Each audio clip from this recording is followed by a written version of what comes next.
고린도전서 15장 1절에서 8절까지 우리 함께 읽도록 하겠습니다. 고린도전서 15장 1절에서 8절입니다.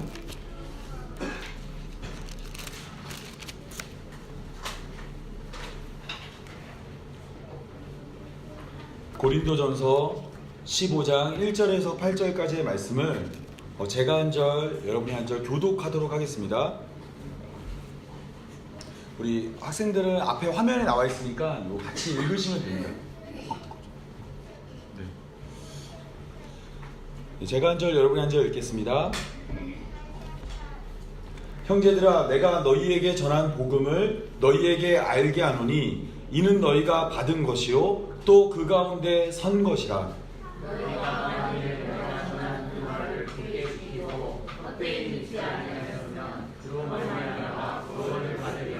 내가 받은 것을 먼저 너희에게 전하노니 이는 성경대로 그리스도께서 우리 죄를 위하여 죽으시고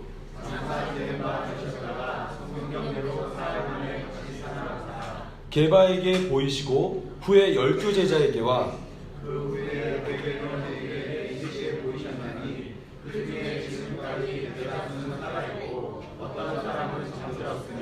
그 후에 야고보에게 보이셨으며 그 후에 모든 사도에게와 같이 읽겠습니다. 맨 나중에 만삭되지 못한 보이셨느니라. 아멘. 네, 저희가 지금 사도신경에 나와 있는 구절들을 하나하나 배우고 있습니다. 오늘은 특별히 어떤 내용을 배우고 있냐면 나는 예수님이 사흘 만에 부활하신 것을 믿습니다라는 주제로 여러분과 함께 오늘 말씀을 나누고자 합니다. 다음 한번 보시겠어요? 네. 여기 보면 어린아이들이 나오죠. 1966년에 스탠포드 대학교에서 미셸이라는 교수님이 자신의 연구팀과 함께 마시멜로우 실험이라는 것을 했습니다. 만 4세면 지금 서진이가 2살이고 희원이가 몇 살이죠? 5살. 그러니까 희원이보다 조금 어린 애들한테 마시멜로우라는 맛있는 사탕을 보여주고 뭐라고 말했냐면 너가 먹고 싶으면 이것을 언제든지 먹을 수 있지만 선생님이 잠깐 자리를 비웠다 돌아왔을 때 기다려주면 이것을 2개 줄 거다. 너가 이것을 기다리면 2개를 먹고 못 기다리면 그냥 하나만 먹게 된다라고 말하고 선생님이 자리를 떠났습니다. 그러자 아이들이 어떤 반응을 보였냐면 여기 그림에 나오는 것처럼 누군가는 열심히 기다렸고 어떤 아이는 책상 밑으로 들어가서 이 견물생심이라 그러잖아요. 안 보고 안 듣고 하려고 귀를 막고 눈을 가린 아이도 있었다고 합니다. 그런데 어떤 아이는 선생님이 나가자마자 어떻게 했냐면 이렇게 입에다가 쏙 넣어버리고 이런 다양한 결과가 나왔습니다. 그런데 이 실험이 매우 유명해진 것은 이 1966년에 했던 이 실험 때문이 아니라 이것을 바탕으로 15년 뒤에 500여 명의 학생들이 어떻게 살고 있는가를 살펴봤습니다. 왜 15년 뒤냐면 이때가 만 4살이잖아요. 15년 뒤에 이들이 대학에 가기 위해서 입시 시험을 봤거든요. 근데 놀라운 결과가 벌어졌습니다. 눈앞에 있는 마시멜로우를 곧장 먹었던 아이는 마시멜로우를 기다렸다 먹은 아이보다 수능 점수가 무려 210점이 낮았다고 합니다. 그러니까 우리처럼 지금 500점 만점 이런 개념이 아니어서 제가 잘은 모르지만 차이가 많이 났대요. 그래서 결론적으로 이들이 냈던 의견은 무엇이냐면 어렸을 때의 참을성과 자제력이 학업 성적과 사회적 성공에 영향을 미친다라는 결론을 내리게 됐습니다. 이후로도 이 미셸 교수님의 팀들은 이 아이들을 추적 조사를 해봤어요. 그랬더니 나중에는 잘 참았던 아이는 사회적으로 성공해서 자산도 많아졌는데 곧장 마시멜로우를 먹은 아이는 어떻게 됐을까요? 점점 힘든 삶을 살았다고 합니다. 여러분 잘은 모르겠지만 제가 어렸을 때 우진이는 모를 거예요. 우진이 몰래 이 실험을 했거든요.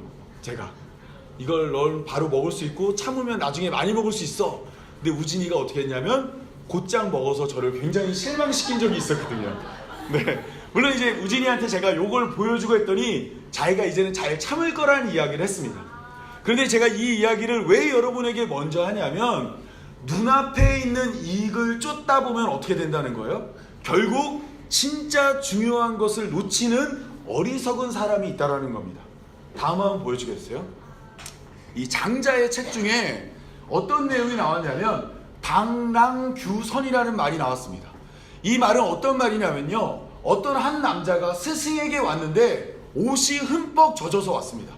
아니 너 왜 옷이 젖어서 왔냐고 물어보니까 이 남자가 정원에 나갔다가 매미 소리를 들었고 매미 소리에 끌려서 매미를 보고 있는데 매미의 뒤에는 사마귀가 이렇게 해가지고 매미를 잡으러 오고 있었다라는 겁니다. 그런데 이 사마귀가 매미를 잡기 위해서 살금살금 집중해서 갈 때 그 뒤를 보니까 누가 있었냐면 참새가 이 사마귀를 잡아먹기 위해서 살금살금 가고 있었다라는 겁니다. 그런데 사마귀는 뒤에 참새가 오는 것을 알지 못했습니다. 왜 몰랐을까요? 눈앞에 매미를 먹으려고 하다 보니까 이 참새가 오는 것을 사마귀는 몰랐던 겁니다. 이 남자는 참새가 사마귀를 잡으려고 집중하는 것을 보고 곧장 활을 꺼냈습니다.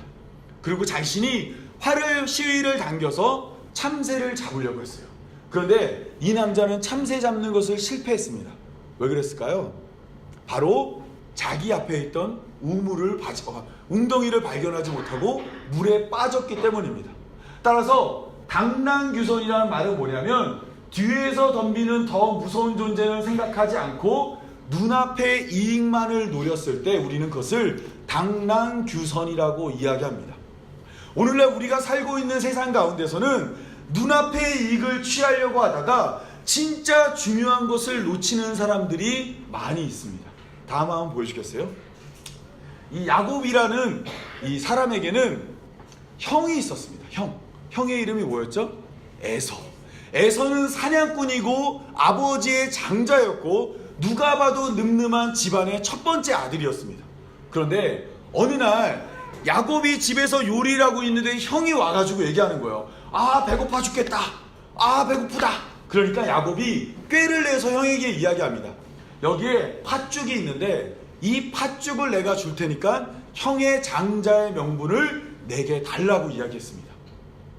이 이야기를 들은 에서는 고민하지 않고 지금 내가 당장 죽게 생겼는데 장자의 명분이 무슨 생각이냐고 하면서 이 동생에게 장자의 명분을 주고 팥죽 한 그릇을 얻어먹었습니다. 이 성경은 이렇게 이야기합니다. 우리 창세기 25장 34절 다 같이 읽어보겠습니다. 시작. 야곱이 떡과 팥죽을 에서에게 주시매 에서가 먹으며 다시도 일어났으니 에서가 장자의 명분을 가볍게 여기니라. 이 장자의 명분이라는 것은 정확히 이야기하면 태의 문을 여는 것으로 하나님의 언약 백성이 되는 것입니다. 그런데 이것보다 에서가 중요하게 생각한 건 뭐예요? 팥죽. 더 정확히 이야기하면 자신의 배고픔인 겁니다. 당장 한 끼 먹을 음식에 하나님의 언약의 후손이 되는 것을 가볍게 여기며 그것을 놓아버린 겁니다. 진짜 중요한 것이 무엇인지를 깨닫지 못하고 하나님의 약속과 하나님의 언약의 백성이 되는 것을 쉽게 먹을 것과 바꿔치기 한 겁니다. 여러분 진짜 우리 인생에 중요한 것이 뭘까요? 오늘 여기 모여있는 우리들에게 가장 중요한 것이 뭘까요? 이 다음 한번 보여주겠어요? 예수님은 누가복음에서 한 부자의 어리석은 이야기를 합니다. 이 부자는 농사를 졌는데 아주 큰 많은 소출을 얻게 됐습니다. 그래서 창고에다가 곡식을 넣으려고 했는데도 다 들어가지가 않아요. 그래서 이 사람이 그것을 가난한 사람에게 나눠주면 좋은데 어떻게 했냐면 주로 부자들은 그렇게 하잖아요. 뭐냐면 기존에 있던 창고를 헐고 더 큰 창고를 만들어서 거기에 자신의 양식을 잔뜩 갖다 넣었습니다. 그리고 뭐라 그러냐면 이제 창고에 먹을 것과 마실 것이 많으니까 내가 마음껏 즐기며 여기에서 즐겁게 살자라 그랬어요. 그런데 예수님의 말씀이 뭐라 그러냐면 하나님이 그날 밤 그의 생명을 가져가면 새로운 창고에 있던 그가 준비한 것들은 누구의 것이 되냐라는 것입니다. 그 사람이 진짜로 중요하게 여기고 그 사람이 정말로 소중하게 간직해야 될 것은 무엇이었냐면 사실 곡식을 채울 창고가 아니라 자신의 영혼을 더 소중히 여겼어야만 했던 것입니다. 때문에 예수님은 누가복음의 12장 23절에서 이렇게 이해됩니다. 목숨이 음식보다 중하고 몸이 의복보다 중하다라는 겁니다. 오늘 여기 모여있는 우리들에게 제일 소중한 게 뭐죠? 바로 생명입니다. 생명. 나의 목숨인 겁니다. 누가 나가서 내 차를 깨트리는 것보다 내 생명을 잃는 것이 더 큰 손해이고, 내 생명을 지키는 것이 어찌 보면 우리에게 가장 중요한 일인 것입니다. 다음 한번 보시겠어요? 하나님은 에덴 동산에 생명나무를 두시고 또한 그 앞에는 선악을 알게 하는 나무를 만들어 놓으셨습니다. 그리고 뭐라고 말씀하셨냐면 선악을 알게 하는 나무의 열매를 먹으면 반드시 죽는다 그랬습니다. 그리고 아담과 하와가 선악을 알게 하는 나무의 열매를 먹고 난 후에 에덴 동산 밖으로 쫓겨났어요. 그곳에는 생명나무가 없습니다. 아무리 열심히 농사를 져도 나오는 것은 가시덤불과 엉겅퀴밖에 없습니다. 잘 생각해보면 여러분, 한 번 먹으면 영원히 우리를 배부르게 하는 것이 있나요? 제가 어제는 점심에 칼국수를 먹었고요. 저녁에는 예전에 제가 가르쳤던 학생들이 아주 좋은 식당 가서 밥을 엄청 많이 사줬어요. 그래가지고 배가 정말 불렀는데 아침에 일어나니까 또 배가 고프더라고요. 이것이 사실 에덴 동산 밖에 쫓겨난 우리들의 실존인 겁니다. 아무리 많이 먹어도 하루 이틀만 지나면 또 줄임배를 가지고 음식을 구해야만 하는 것입니다. 영원히 우리를 만족시킬 것은 이 세상에 아무 데도 없는 겁니다. 때문에 전도서 3장 11절은 우리에게 이렇게 이야기합니다. 다 같이 읽겠습니다. 시작.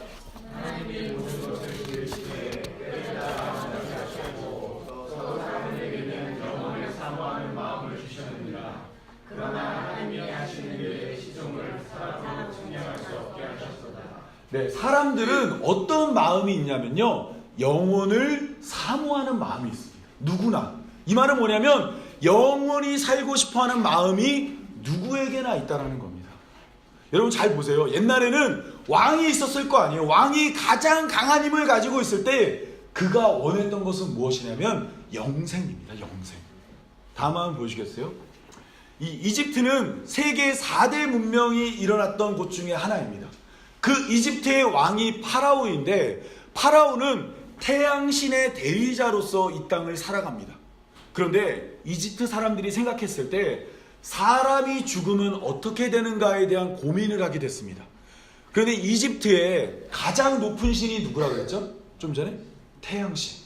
근데 태양은 아침에 떠서 저녁에 지죠. 그런데 그 다음 날이 되면 어떻게 돼요? 또 떠오르는 겁니다. 이런 모습을 보면서 이집트의 사람들은 어떻게 생각했냐면 우리의 왕인 파라오도 죽었지만 태양과 같이 다시 부활할 거라고 생각한 겁니다.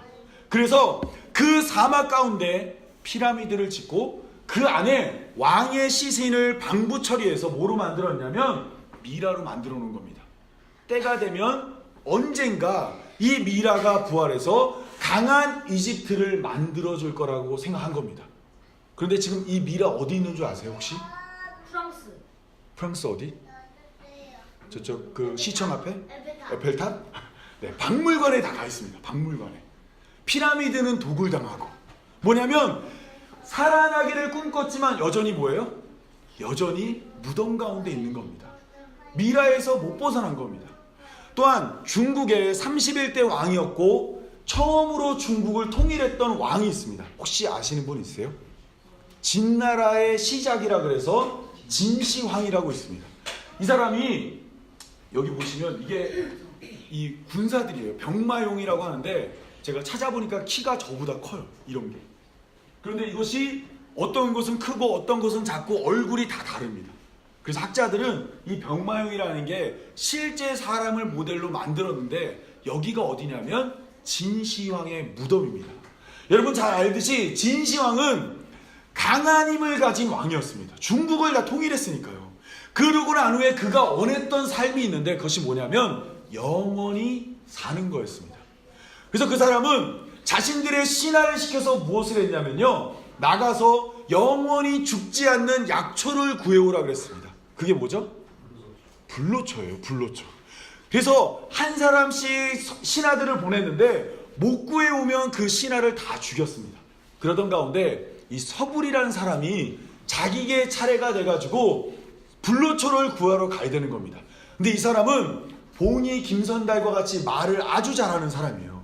그래서 자신이 신선을 만났는데 그 신선이 불로초를 주려고 하니까 많은 재산을 달라고 임금에게 요구를 했습니다. 그러자 진시황이 그 말을 듣고 그에게 어마어마한 재산과 많은 사람을 데리고 가서 그 불로초를 구해올 수 있는 재물을 그에게 주었습니다. 그와 함께 했던 사람들이 어느 정도였냐면요, 배가 60척이었고 함께 떠난 사람이 5,000명이었고 또한 그가 마을을 잃어서 살게 됐을 때 그를 도와줄 장인들이 3,000명이 따라왔습니다. 참고로 이 사람의 행적이 어디로 갔었냐면요, 우리나라까지 왔다가 일본을 거쳐서 진시황에게 돌아가지 않고 어딘가로 사라져 버립니다. 우리가 제주도에 가면 서귀포시라고 아시죠? 저도 몰랐는데 이번에 공부하다 보니까 그 서귀포시가 어떤 뜻이냐면 불로초를 구한 서불이 서쪽으로 향해 귀로에 오른 포구라는 뜻을 가지고 있다는 겁니다. 지금까지도 그 진시황이 불로초를 간절히 구하기 원했던 그 마음이 그 서귀포라는 이름으로 남아져 있다는 겁니다. 그런데 확실한 것은 그 서불이 불로초를 구했는지 구하지 못하는지는 알 수 없지만 진시황은 자신이 생각했을 때 불로초라고 여겼던 수은을 먹다가 수은 중독으로 50세에 목숨을 잃게 됩니다. 이 수은을 먹으면 어떻게 되냐면 피부가 한순간에 갑자기 땡땡해지거든요. 그러니까 자신이 회춘한 줄 알았다가 먹다가 수은 중독으로 죽었다고 합니다. 여러분, 이전에 이와 같이 사는 사람들이 영생을 꿈꾸었을 때, 영생을 꿈꾸었을 때 어땠냐면 대부분의 영생을 취하는 방법이 어땠어요? 종교나 미신을 의지해서 영생을 생각했습니다. 그런데 오늘날은 영생에 이르기 위해서 사람들이 어떠한 방법을 사용하냐면 과학을 사용하고 있습니다. 다음 한번 보여주겠어요? 혹시 2045 이니셔티브라는 말 들어보신 적 있어요? 이거는 러시아의 어마어마한 부자가 자신의 죽음을 원치 않아서 이 드미트리 이츠코프라는 사람이 어마어마한 돈을 들여서 2만 명의 과학자들을 불러가지고 어떠한 연구를 하는 겁니다. 뭐냐면 4가지 단계를 거쳐서 자신의 목숨을 홀로그램에다 집어넣고 컴퓨터로 자신의 생명을 옮기는 일을 2045년까지 하겠다고 지금 투자하는 일을 하고 있습니다. 또 죽음을 이기기 위한 또 다른 노력은 사람을 냉동시키는 겁니다. 현재 미국 미시간에는 103구, 애리조나에는 104구, 러시아에는 223개의 시체가 냉동되어서 기다리고 있습니다. 이거는 우리나라 돈으로 2억 정도를 내면 만약에 누가 죽잖아요? 그럼 거기 연구원들이 와가지고 이 사람의 신체를 가져가서 피를 다 빼고 특수한 물질을 집어넣어서 냉동시켜 놓습니다. 그리고 언젠가 과학이 많이 발달된 시대가 되면 이 사람을 해동시켜서 영원히 살게 해준다고 하면서 이 머리만 보관하면 8천만 원, 온몸을 보관하면 2억을 받아서 냉동인간하는 서비스가 현재 실제 존재하고 있습니다. 또 센스 재단이라는 데서는 이 캠브리지 대학의 교수를 중심으로 노화를 시키지 않는 방법을 개발했다고 합니다. 그래서 7가지 어떠한 물질이 우리를 노화시키는데 그것을 막기만 한다면 인간의 수명은 1000년도 문제없다라고 이야기하며 이것을 연구하는 재단도 나타났습니다. 근데 제가 이 연구하시는 분을 보니까 이미 많이 늙으셨더라고요. 그래가지고 이게 과연 소용이 있을까 하는 생각이 들었는데, 그 다음에 뭐냐면 이 비나 48이라는 건 뭐냐면 여자 CEO 중에 가장 돈을 많이 버는 마틴 로스블레트라는 여자가 있습니다. 이 여자가 자신의 동성 여자친구인 비나를 로봇으로 만들어가지고 하나씩 이 자신의 여자친구가 로봇으로 영원히 머물 수 있게 연구를 하고 있는 이야기를 말해주고 있습니다.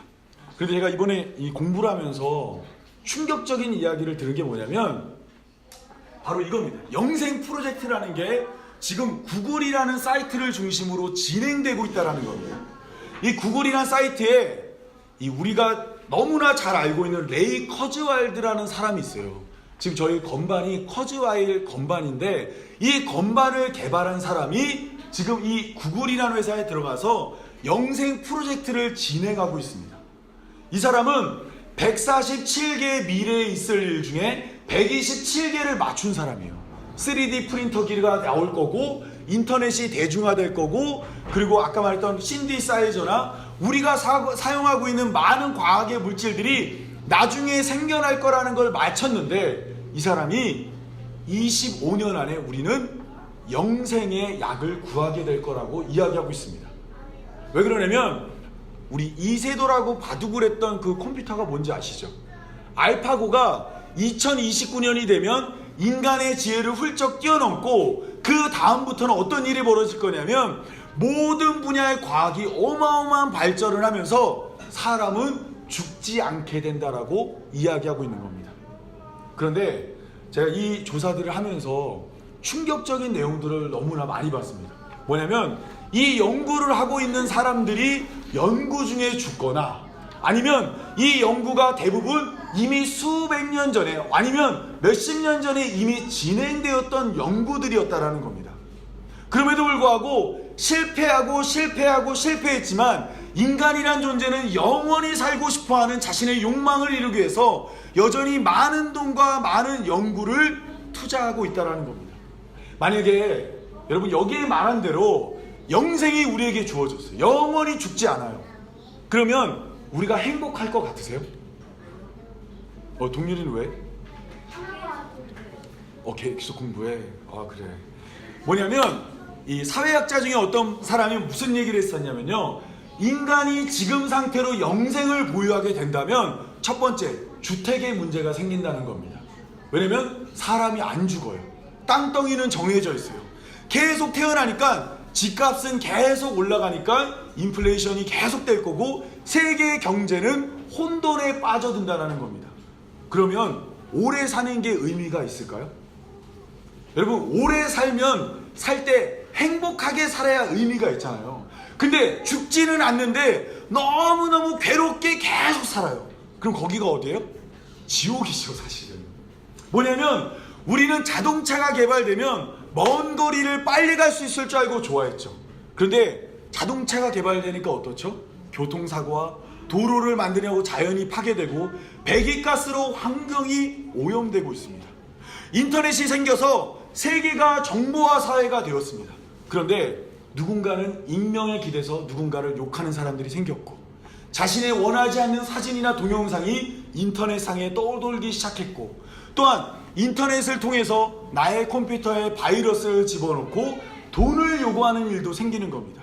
즉 이 세상은 오래 사는 이런 과학이 발달할지라도 여러 가지 전적한 문제들을 해결하지 않으면 오래 사는 건 아무 의미가 없다라는 겁니다. 오히려 그 오래 사는 게 무엇이 되냐면 우리에게 저주가 되는 겁니다.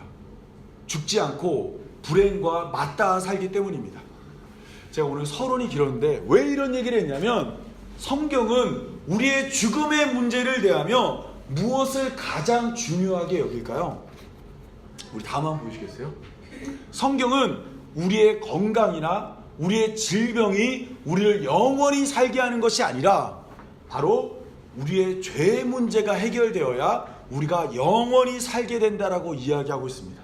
즉 단순히 인간이 오래 사는 게 여기에서의 목적이 아니라 성경이 우리에게 말하고 있는 것은 하나님이 우리에게 주신 인생 가운데서 죄의 문제를 해결함으로써 죽음의 문제와 관계의 문제와 또한 이 땅에서의 평안의 문제를 온전히 해결한 그 상태, 바로 그것을 원하시고 있다는 겁니다.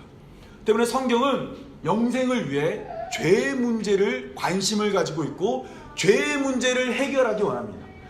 그것을 위해서 이 땅에 오신 분이 누구시냐면 바로 예수님입니다. 우리 마태복음 1장 21절 다 같이 한번 읽어보겠습니다. 시작.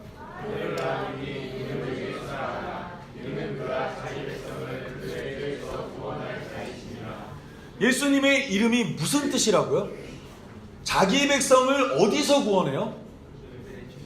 죄에서 구원하여 우리를 영생으로 인도하는 겁니다.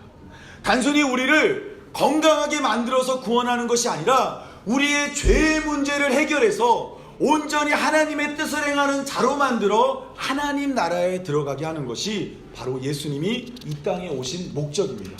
그것을 기록하고 있는 것이 오늘 우리에게 주어진 성경인 겁니다.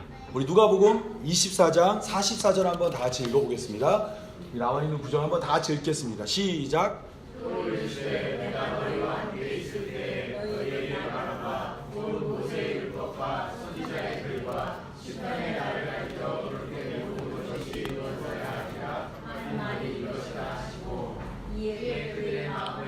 성경을 깨닫게 하시고 또 이르시되 이같이 그리스도가 고난을 받고 제3일에 죽은 자 가운데서 살아날 것과 또 그의 이름으로 죄사함을 받게 하는 회개가 예루살렘에서 시작하여 모든 족속에게 전파될 것이 기록되었으니 너희는 이 모든 일에 증인이라.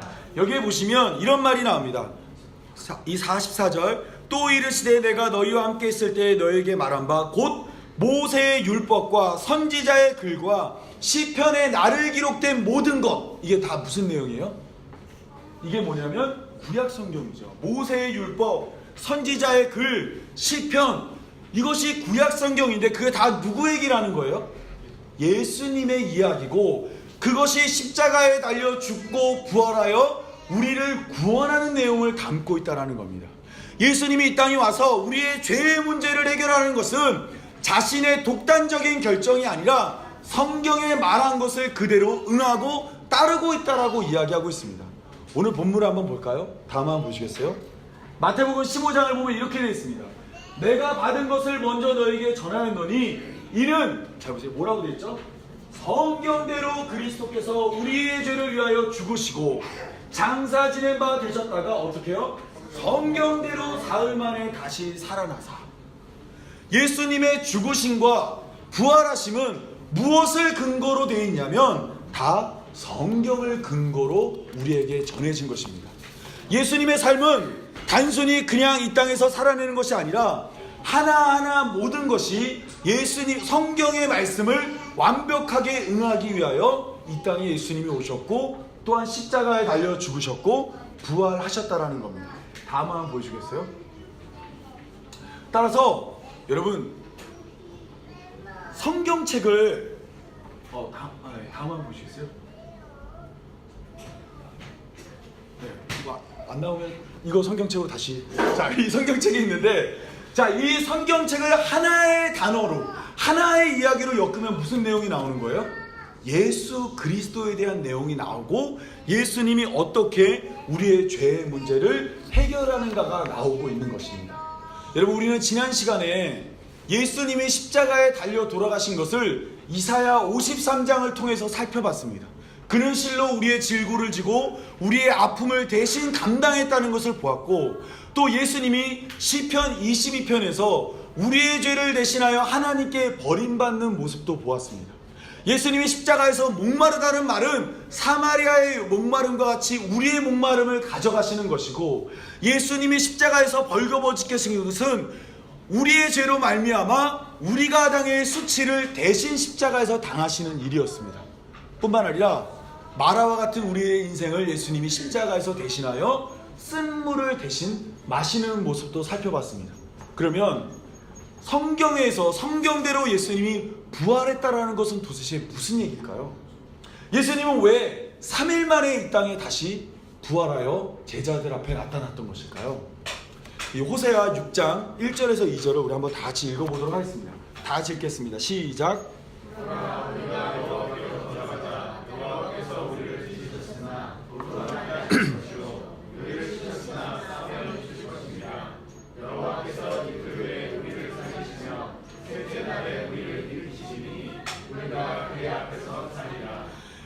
호세아 선지자는 이스라엘 백성들에게 이렇게 이야기합니다.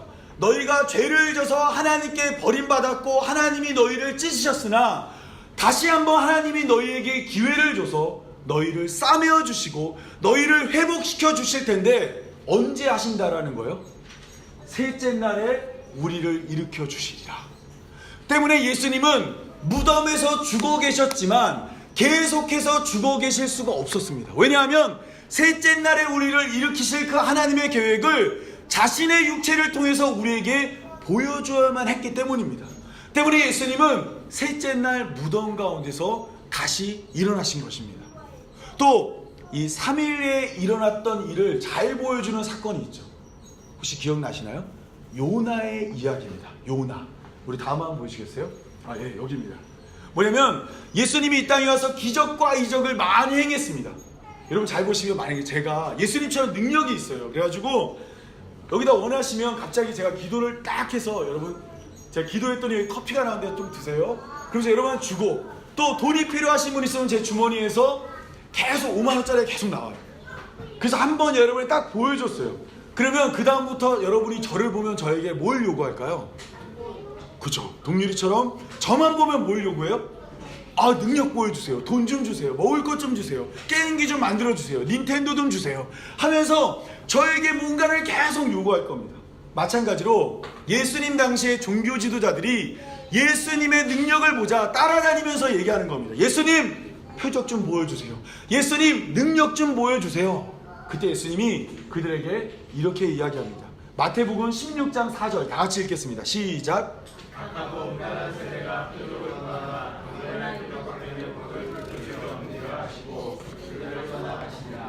네, 예수님은 그들에게 뭐라고 말씀하냐면 악하고 음란한 세대가 표적을 원한다라는 겁니다.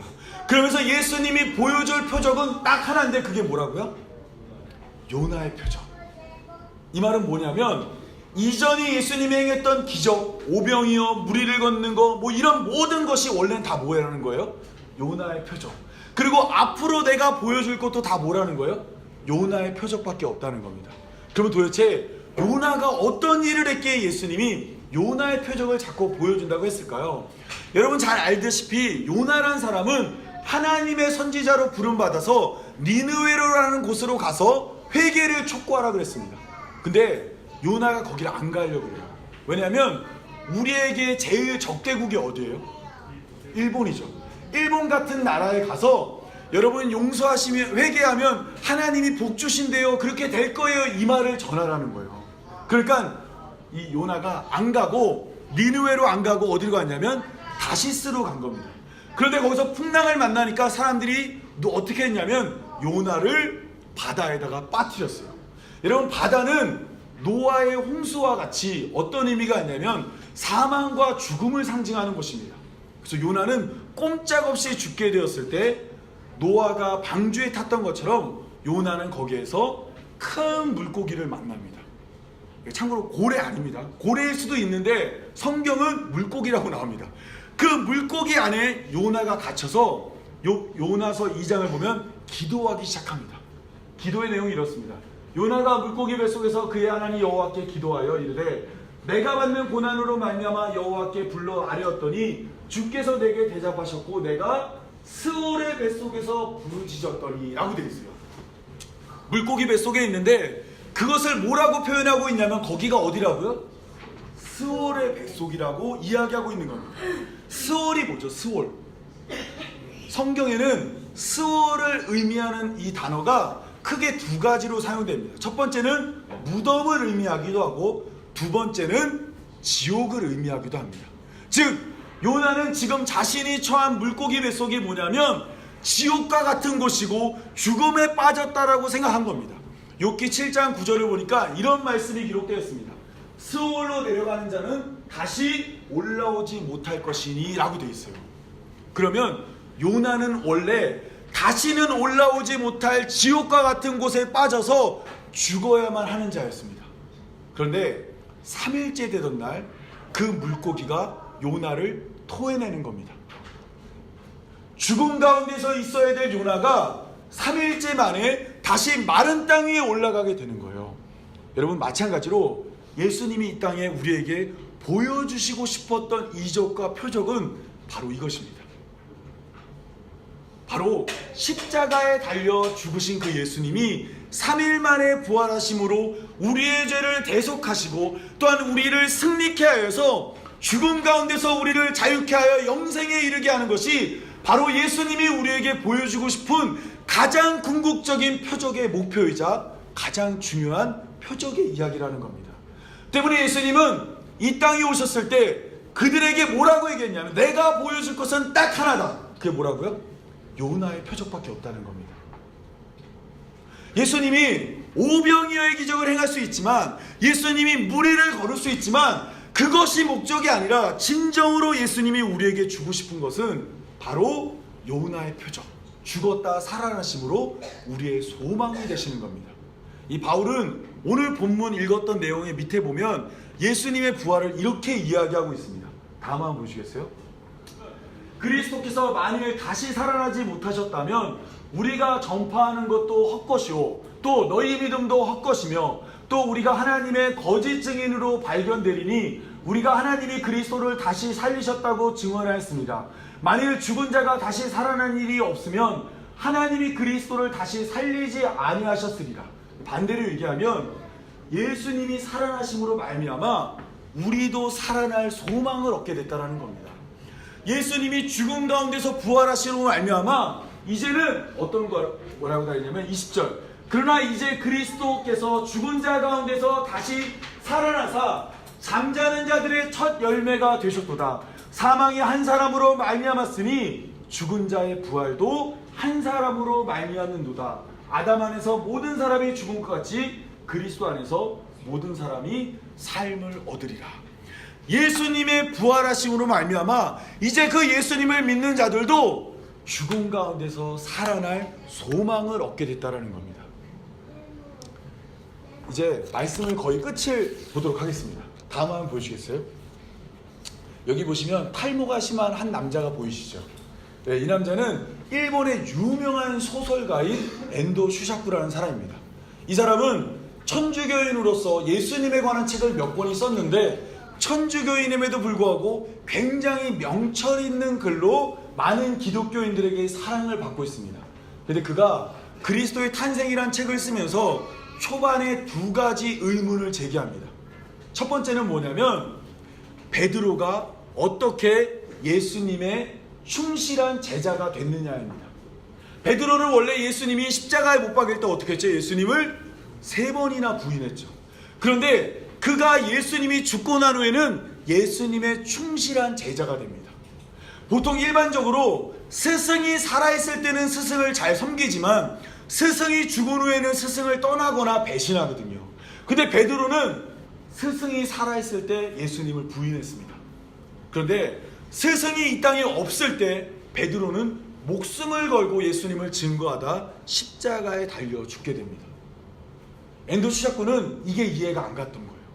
이것은 상식적이지 않다라는 거 말하고 있습니다.